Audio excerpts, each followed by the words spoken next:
ప్రజల భాగస్వామ్యంతోనే స్వచ్ఛదనం పచ్చదనం కొనసాగుతుందని మున్సిపల్ చైర్పర్సన్ అడవాల జ్యోతి అన్నారు. సోమవారం ప్రభుత్వం ఈ నెల 5 నుంచి 9 వరకు నిర్వహించనున్న స్వచ్ఛదనం పచ్చదనం కార్యక్రమాన్ని జిల్లా కేంద్రంలో కొత్త బస్టాండ్ వద్ద ర్యాలీ ప్రారంభించి మినీ స్టేడియం వరకు కొనసాగారు. స్వచ్ఛదనం పచ్చదనం విజయవంతం చేసే దిశగా అధికారుల సుమనంతో కృషి చేయాలని మున్సిపల్ చైర్పర్సన్ పేర్కొన్నారు. ప్రతిరోజు శానిటేషన్ ప్లాంటేషన్ కార్యక్రమాలు జరగాలని, ప్లాస్టిక్ కవర్లు బాటిల్ వంటి వాటిని మనం వాడకుండా మిగిలిన వారందరికీ ఆదర్శంగా నిలవాలని అన్నారు. వ్యక్తిగత పరిశుభ్రత, సీజనల్ వ్యాధులు, ప్లాస్టిక్ వినియోగంతో కలిగే దుష్పరిణామాలపై ప్రజలకు అవగాహన కల్పించాలని ఆమె పేర్కొన్నారు.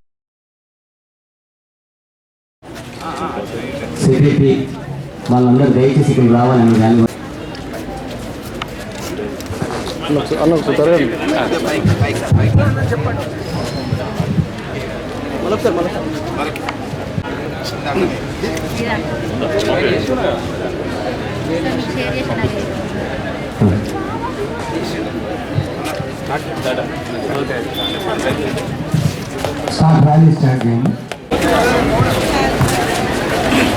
ఈ కార్యక్రమానికి ఇచ్చేసినటువంటి ప్రతి ఒక్కరికి పేరు పేరున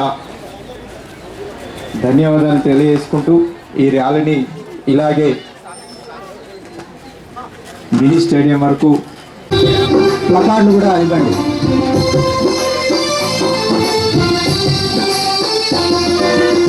పచ్చని చెట్లతో నాడు కలకలలాడేను ఈనాడు వర్షాలు కురువకనే పచ్చని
పంటలకు స్వచ్ఛదనం పచ్చదన కార్యక్రమాన్ని ఎందుకు ఏర్పాటు చేసిందంటే ప్రజలు ఎక్కడ పడితే అక్కడ చెత్త వేయడము, వివిధ జ్వరాలకు, డెంగ్యూ మరియు అనేక రకాలైన నష్టాలకు గురి అవుతున్నారు.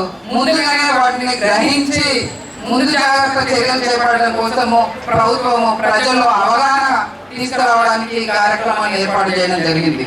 కాబట్టి అందుకే ఇప్పటి నుంచి ప్రతి ఒక్కరు కూడా తమ ఇంట్లో వెలువడుతున్నటువంటి చెత్తను తప్పకుండా సెగ్రిగేషన్ చేయాలి. తడి చెత్త, పొడి చెత్త వేరు చేసినట్టయితే మీ ఇంటికి మా మున్సిపల్ సిబ్బంది వచ్చి తీసుకొని వెళ్తారు. దాన్ని వేరు చేసి ఏదైతే రీమేక్ చేసేటువంటి వాటిని రీమేక్ చేస్తుంది, లేని వాటిని బర్న్ చేస్తుంది, బయో మైనింగ్ ఏర్పాటు చేయడం జరుగుతుంది, దాన్ని ఎరువుగా మారుస్తుంది. అదేవిధంగా ఇక్కడ మొక్కలు కూడా ఎక్కడ పడితే అక్కడ మనం నాటుతున్నాం కానీ వాటిని పెంచడం జరుగుతలేదు. ఇప్పుడు మా మున్సిపల్ సిబ్బంది కూడా వాటిని ట్రిమింగ్ చేసి పెంపుగా పెంచుతున్నాము. అదే ఇంట్లో కూడా ఇష్టం వచ్చినట్టు ఆ చెట్లు పెరిగి అట్లా ఒక గుబురుగా ఒక బుషెస్ గా తయారవుతున్నాయి, దాంట్లో పాములు చెరువులు యొక్క తయారవుతున్నాయి. ఇంటి దగ్గర కూడా ప్రతి ఒక్కరు చెట్లను కూడా ట్రిమింగ్ చేసి ఎప్పటికప్పుడు వాటిని శుభ్రంగా పెంచుకునే విధంగా చేయండి. ఇంకా ఏంటంటే ఇక్కడ విద్యార్థులు రేపటి పౌరులే, ఇవాళ పిల్లలే రేపటి పౌరులు కాబట్టి తప్పకుండా మీరందరూ కూడా ఇప్పటి నుంచి మన యొక్క అలవాట్లను కూడా మార్చుకొని మంచి అలవాట్లను ఎక్కడైతే డిస్టర్బెన్స్ ఉంటుందో ఆ డిస్టర్బెన్స్ లేకుండా చేసుకోవాలని కోరుతున్నాను. ఈ అవకాశం ఇచ్చినటువంటి తెలియజేస్తూ మరి స్వచ్ఛదనం పచ్చదనం ఈ కార్యక్రమం ఈ రోజు నుండి శుక్రవారం వరకు జరగడుతుంది కాబట్టి ప్రతి ఒక్కరూ మన జగిత్యాల పట్టణాన్ని ఎంత స్వచ్ఛంగా ఉంచుకోవాలనేది అది మనందరి చేతిలోనే ఉంటుంది. మార్పు అనేది మనతోనే మొదలవ్వాలి. మరి స్వచ్ఛదనంలోనే మొదలు పెడతాం. ఇప్పుడు ఈ స్వచ్ఛదనానికి ముఖ్యంగా మా మున్సిపల్ కార్మిక సిబ్బంది చాలా గొప్ప పాత్ర పోషిస్తారు కాబట్టి వాళ్ళ కోసం ఈ రోజు నేను మాట్లాడాలని అనుకుంటున్నాను. ఈ రోజు ఈ పట్టణం ఇంత స్వచ్ఛంగా ఉంది, ఇంత క్లీన్ గా ఉంది అంటే దానికి కారణం మా మున్సిపల్ కార్మికులు. వాళ్ళే లేకపోతే ఈ రోజు ఈ జగిత్యాల ఇంత అందంగా ఉండేదే కాదు. మనం పొద్దున్న లేచిన కాడ నుంచి వాళ్ళు 4:30కి వచ్చి వాళ్ళు ఈ విధుల్లో ఉండి 5 గంటలకు హాజరు వేసుకొని మరి స్టార్ట్ అయిపోతే సాయంత్రం వరకు వాళ్ళు ఊడుస్తూనే ఉంటారు. ఒక అన్నం చేయడానికి తప్ప వాళ్ళు మళ్ళీ వెళ్ళరు. మరి అట్లాంటి సిబ్బంది పొద్దున్న లేచి ఆ మురికి కాలువలలో తిరుగుతూ వాళ్ళు పనిచేస్తూ ఉండే వాళ్ళ ఆరోగ్యాలు ఏమైపోతాయి అని చెప్పేసి ప్రతి ఒక్కరు ఆలోచించి చెత్త అనేది పడేయడమే, ఖచ్చితంగా పడేయడమే. కాకపోతే ఎక్కడ ఖచ్చితంగా ప్రతి వాళ్ళకి ఆటోస్ అనేది తిరుగుతున్నాయి కాబట్టి మీరందరూ చెత్త ఆటోకి మాత్రమే ఇవ్వాలి. ఒకవేళ ఆటో రాకపోతే ఆల్టర్నేటివ్ డే అంటే రోజు తప్పి రోజు ఖచ్చితంగా మేము పంపిస్తున్నాము.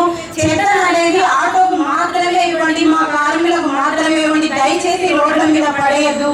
వాళ్ళ దాంట్లో భాగంగా ఏంటంటే చెత్తను ఖచ్చితంగా డివైడ్ చేసి తడి చెత్త పొడి చెత్త చేసి ఖచ్చితంగా ఇవ్వాలి.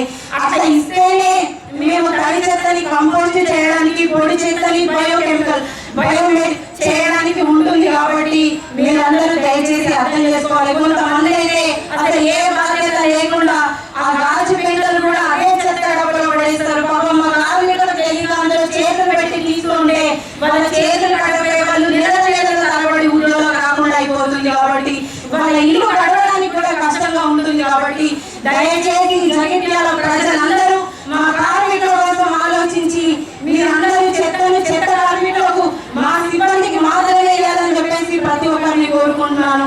అలాగే ఈ రోజు మరి ఇంత గొప్ప కార్యక్రమాన్ని ప్రవేశపెట్టిన ముఖ్యమంత్రి గారికి హృదయపూర్వక ధన్యవాదాలు తెలియజేస్తూ ఇప్పటికే ఒక మంచి ముందు ఒక గొప్ప కార్యక్రమాన్ని నిలబెట్టారు.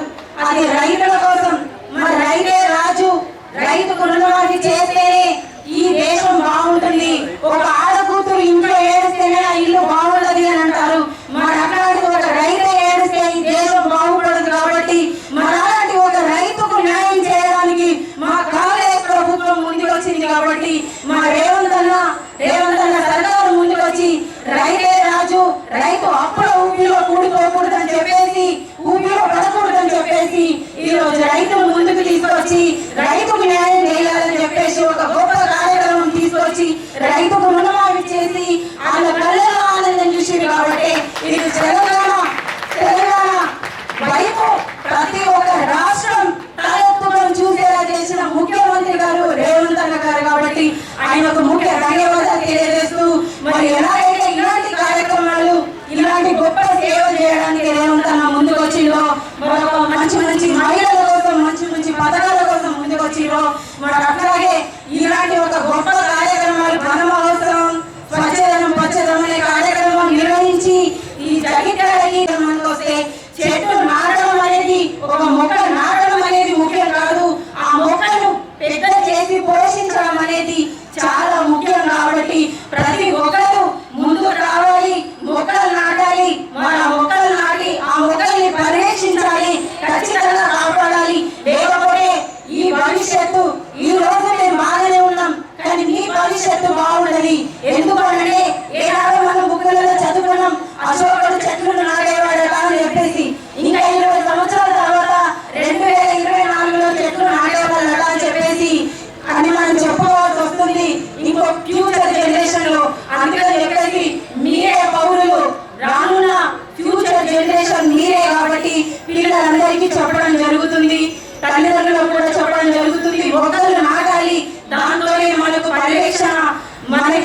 ఆక్సిజన్ లెవెల్స్ కంపల్సరీ దొరుకుతాయి. ఈ రోజు మనం నీళ్ళని కోరుకొని తాగుతున్నాం, మీ అందరికీ తెలిసే ఉంటది. మరి రానున్న రోజులలో ఆక్సిజన్ మాత్రం కొనుక్కోలేమని చెప్పేసి గ్యారంటీ ఇవ్వగలుగుతారా ఎవరైనా? సో ఇప్పుడు ఇది వర్షాకాలం, ఆగస్టు మాసం నడుస్తుంది.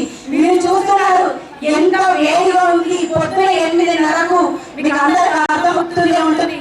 గ్లోబల్ వార్మింగ్ అనే ఇది ఏదైతే వచ్చిందో మీరు దయచేసి అందరూ చెట్లు నాటాలి, అన్నింటినీ కాపాడుకోవాలి.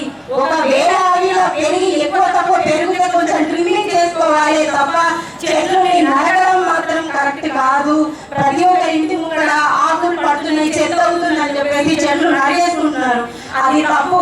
మనం ఎలాగైతే